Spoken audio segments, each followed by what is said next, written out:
team just across the US, Canada, the UK, France, Australia. Believe it or not, we have an amazing data science and engineering team in Ethiopia.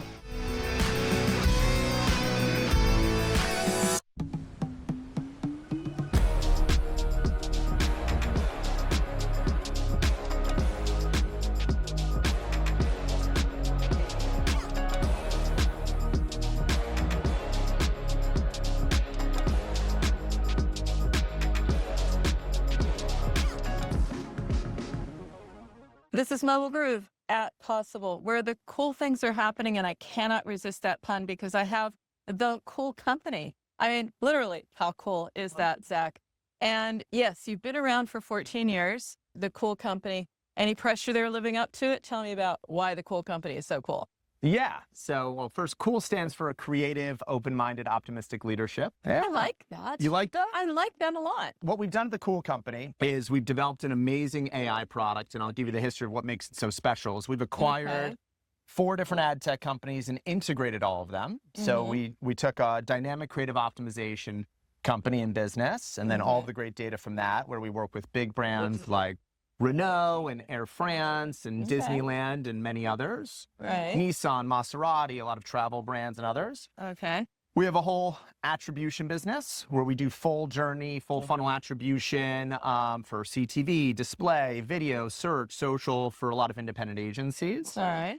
And managed service media buying. We have a whole localization platform where we localize search, social, display, video, and CTV ads based on store location for a lot of franchise and multi-location brands. Okay. And all that media then gets bought into our SSP, where we integrate directly with publishers and platforms to buy media. But what we've done that's so special at the COOL company, especially recently, is we've now developed a product called CoolAI. Right. And what CoolAI is we've taken all the data from these assets, and what we do is in 2 clicks, we will take your website and build out the ad creative across all formats: search, social, display, video, CTV. Right. We will buy the media omni-channel, so across everything: search, social, display, video, CTV, and everything will compete against the same ROAS goal or reach goal or whatever the KPI is. Okay. And we'll do all of the action. And so what you were saying to me earlier, Peggy, is like the industry's so fragmented, and that's one of the things we're trying to streamline. Is like, so if you know nothing about advertising, you're a brand and you want customers, you're like, I don't even know where to start. Do I need agency for search, one for social, one for this? Yeah. How do I build the creative? Our technology will build the creative, buy the media, do all the attribution for you. Okay. And on average, so tomorrow I'm interviewing one of our customers on stage, National Veterinary Associates. Across 14 days, just to give you an example, our AI will made 8,600 changes, whereas the human media team, by comparison, made about 150. How can we get you these results? What do you said you're talking on stage. Why? They're obviously your customer for a reason. What were you able to prove, validate, deliver? Increase in appointments for them across the same exact amount of money and media budget. Okay. And that's real results. Like that's transformative kind of media results and driving and it has leads to for be their business. cross-platform. We're talking about a veterinary association. So not everyone's on the app, and some people are in the TV, and they're in old media as well as new media, everything. And local. Local plays a big role. 100%. And so if you think about it from like a human level, let's say an average human would make 80 changes in a campaign on a week. And the value of that 81st change is 0.001%. And it might take them 20 minutes to make that change. Right. How many humans are going to log in and spend 20 minutes to make a change that improves something 1/100th of a percent or 1/1000th of a percent? It's not going to happen. But no C will touch it. There's no incentive for that. Exactly. There's no incentive for that. And so, but if you look at our AI, every hour, every 5 minutes, we are making changes to the creative, to the media mix, the audience, the bid price, what selection, and that is why we see such transformative change. So to be fair, and I'm out there, a lot of companies are talking about this. I think that what you're looking at is the connection. The connection makes the difference here, not the tech on its own. That's right. And you as a connector in a way. I mean, let's talk a little bit about you, Zach. I mean, you are in the industry, obviously. You have this company, been growing it, building it, some great names as well. But your cred in the industry, what is it? I've seen that you have several accolades. You just have the street cred, but I'd like you to tell the story. Yeah, for sure. So been in the industry now for 14 years, before working a bit agency side beforehand and understanding some of those challenges. And what I think has been really exciting about my own journey, in addition to like the accolades of 1,000, Deloitte Fast 500, 40 and 40, is that I've been able to see the industry in multiple angles and that disjointed problem where you've got one group that services, okay, the supply side and all the issues there. And then you have the group that services kind of the agencies and all the issues there. And then you have a group servicing the brands and all the issues there. And then you have somebody thinking about the users, but very few are really trying to vertically integrate and solve the problem from the start of the advertiser to the supply side. They pick a constituency, but what actually I think helps everybody is if you solve for the entire vertically integrated chain there.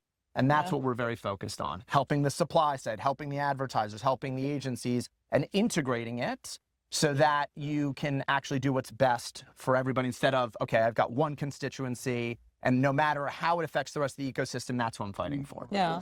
And also with the other trend I'm thinking about, which is really, what is the role of the agency, right? What is the role of all of these companies in the fragmentation? I think the fragmentation is going to get hit hard, and there's no real reason why they would want to change that, because that's the business model. But what won't get hit hard is companies that can orchestrate over that fragmentation. Is where I see what your role would be. Absolutely.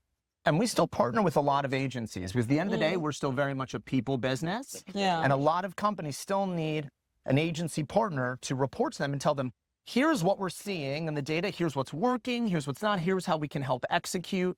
If you're making watches or you're making cars, you're making glasses, you're very focused in your business, even understanding the results and then where to focus your dollars, that can be an important decision-making process, and agencies can help with that as well. So we're at this event, agencies you'll be talking to, I'm sure, brands and others. Like, what is your opening icebreaker in a sense? Because we are so overwhelmed and confused. It's like, where are we going and what is AI? You have an AI tool, but you don't want to say, we've got an AI tool. Tell me sort of more the strategic pitch that you're making. It's really clear. We say to any brand we're speaking to, try our product for 4 weeks. If we haven't increased your ROAS by over 50%, we'll never reach out to you again, and we'll guarantee those results. Now that's a challenge. That's something you can't resist. So confident, Zach. We have 9 different customers that have used our beta product. Every single one of them have seen amazing results, everywhere from 75% to over National Veterinarian Associates, who's a multi-billion-dollar organization. But not just them. We have lots of customers that are seeing remarkable results. Okay, so there's a challenge, 50%. What do? They bring like data and you do an audit, and how does that work? So we'll integrate, we pull all the data from their search account, we'll pull all the data from their Meta account, we pull all the data if they're buying across different DSPs, we integrate into those, and then our algos run and execute. There's always the feeling that attribution, that is the hardest part. And so we do gravitate to companies that only do attribution, but you do attribution as well as everything else. Devil's advocate question, why? Because that is a specific measurement talent, that is a specific measurement focus, and it's part of your offer. So help me understand the depth that you're bringing to measurement, because it feels to me as if it's not just measuring the outcomes only. Yeah, so 2 parts. One is we have some customers who only use us for attribution. Okay. But what makes our attribution special is that's what I wanted to get to. Yes. In addition to IP address, and this is a part of was a part of our acquisition strategy, we use log level data from our DCO ad server that we bring into our attribution models and into our device graph. And so instead of just IP address, because we have our whole ad server as well and that log level data, when we merge that in, we see better and much more effective results. What about the companies you're working with? Everyone has to have their first party data. That is the jewels, that's the prize. But I can enrich it. I don't know how I'm going to do that, maybe in some private space with you. I mean, how would I bring my first party data to benefit from your data and your richness from what you have? Because if I can bring them together, I think that I'm going to have even better results, maybe even to beat the Veterinary Society, who knows? Yeah. So what we do is, and that's a great point in question, a lot of people have first-party data and they have it in different formats and different setups. It's not ready. It's not ready. So we have to do a really custom approach with each of our brands that we work with, understanding how they have it identified, and then bringing that into our device graph. But we have a whole team that focuses on that and does that to make that happen. And I can say without a doubt, it definitely requires work. Some people it's easy, some people it's very complicated. That's what I'm hearing here, a very customized approach. And you like challenges. You're not afraid to look at those companies. Now, a vertical approach, that's something quite different. That means you need to understand it in depth, travel being different from health and wellness and all the rest of it. Help me understand, when you say vertical approach, across all verticals, or can I come to you and say, customize this for me because I sit at the intersection of two verticals? I'm thinking of something, like gaming and commerce, right?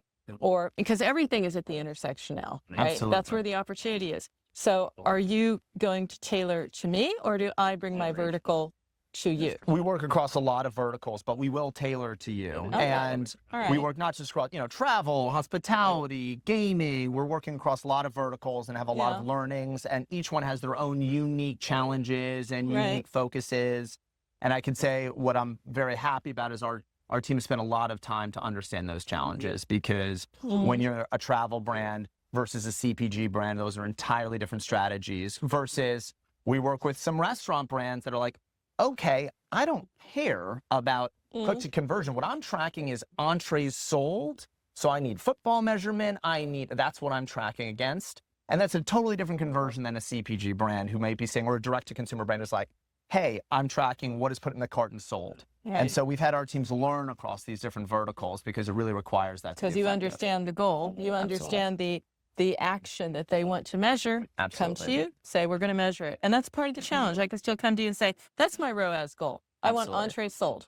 That's exactly right. That's pretty smart. And across the global ecosystem, that's another point. You were saying Renault and others, Air France. So obviously you're global. Tell me a little about your global footprint and global ambitions. Yeah. So we have an amazing team just across the US, Canada, the UK, France, Australia. Believe it or not, we have an amazing data science and engineering team in Ethiopia. That's a fun story in itself. What we try to do is learn from all of the geocultural nuance across where each of our teams are and help that make our culture even better and stronger. I have to go for it, though. I'm in Ethiopia, now a center of data science and analysis. So let me tell you, we have an amazing head of data scientist out of Canada. Okay. He pitched this idea to myself and our CTO, Tini, and we were like, you know what? Let's give this a shot. And the talent there, believe me, I was as shocked and skeptical as you are, has been remarkable. But not just that, our teams in the UK and France are shot. What I've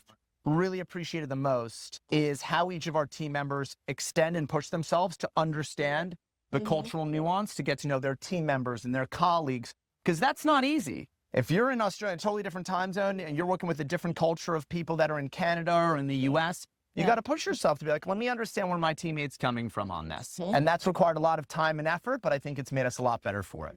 I like this. We've sort of gone full circle without really wanting to or needing to, because we start with a cool company that brings together, defragments and connects across verticals, across the ecosystem, and now globally with Ethiopia. Coming back to you, Zack, a connector in your own way, I have to say, it's been a pleasure. I look forward to reconnecting with you, and well named, the cool company. You are cool.